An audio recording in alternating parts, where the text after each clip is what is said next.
যেমন কি আজকে 2 থেকে 3 দিন হয়ে গেল iOS 18.4.1 বেটা আপডেটই চলছে। ইতিমধ্যে এই আপডেটটা নিয়ে আমি আগে একটা ভিডিও বানিয়েছিলাম এবং আজকে আরেকটা ভিডিও বানাচ্ছি। তো iOS 18.3 তুলনায় iOS 18.4.1 বেটা আপডেটে অনেক নতুন ফিচার অ্যাড করা হয়েছে। এর আগের ভিডিওতে আমি আপনাদের সাথে অনেকগুলো ফিচার শেয়ার করেছি এবং আজকের ভিডিওতে আরো নতুন ফিচার শেয়ার করব এবং আপনাদের আরো জানাবো iOS 18.4.1 বেটা আপডেটের পরে নেক্সট কোন আপডেট আনা হচ্ছে এবং বেটা 2, বেটা 3 এবং বেটা 4 কবে রিলিজ হবে এবং হতে পারে বেটা 5ও রিলিজ হতে পারে এবং iOS 18.4 এর স্টেবল ভার্সন কবে রিলিজ হবে সবকিছু নিয়ে কথা বলবো আজকের এই ভিডিওতে। তো বেশি কথা না বলে চলুন ভিডিওটাকে শুরু করা যাক। যেমন কি iOS 18.3 তুলনায় iOS 18.4.1 বেটা আপডেটে অনেক নতুন ফিচার অ্যাড করা হয়েছে। যদি আপনার ফোনে এই মুহূর্তে iOS 18.4 বেটা 1 আপডেটটি করা থাকে তাহলে যখন আপনি আপনার ফোনে কন্ট্রোল সেন্টারটা ওপেন করবেন এইখানে আপনি অ্যাম্বিয়েন্ট মিউজিক নামে একটা নতুন ফিচার দেখতে পারবেন। এই ফিচারটির সাহায্যে আপনি আপনার মুড অনুযায়ী গান সেট করে নিতে পারবেন এবং আরেকটা ভালো বিষয় হচ্ছে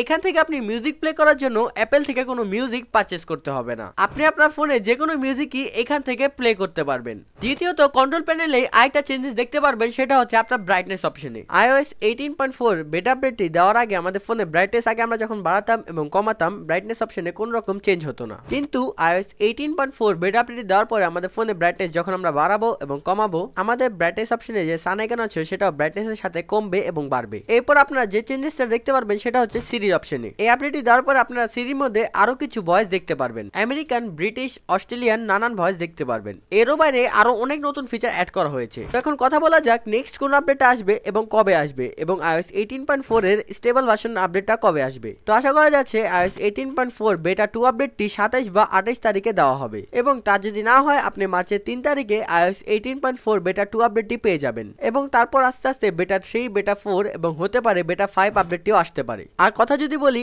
iOS 18.4 এটা স্টেবল ভার্সন কবে লঞ্চ হবে, তো যতটুকু ধারণা করা যাচ্ছে এপ্রিল মাসের ফার্স্ট উইকেই আপনি এই আপডেটটি পেয়ে যাবেন। তারপরেও যদি কোনো রকম চেঞ্জেস আনা হয় তাহলে আমি অবশ্যই আপনাদের জানিয়ে দিব এবং iOS 18.4 বেটা 2 আপডেটটি আসলেও আমি আপনাদের অবশ্যই জানিয়ে দিব। এবং আরেকটা কথা বলে দেই, যেহেতু এটা একটা বেটা আপডেট, তো বেটা আপডেট আমাদের ফোনে করা কোনো রকমই গুরুত্বপূর্ণ জিনিস না। তো এই আপডেটটি আপনারা করলেও পারেন এবং না করলেও পারেন। তো আপনাদের মূল্যবান সময়টুকু আর নষ্ট করছি না। ভিডিওটা ভালো লাগলে অবশ্যই একটা লাইক করে দিবেন এবং চ্যানেল নতুন হলে চ্যানেলটাকে সাবস্ক্রাইব করে দিবেন। ধন্যবাদ সকলকে, দেখা হবে নতুন একটা ভিডিওতে।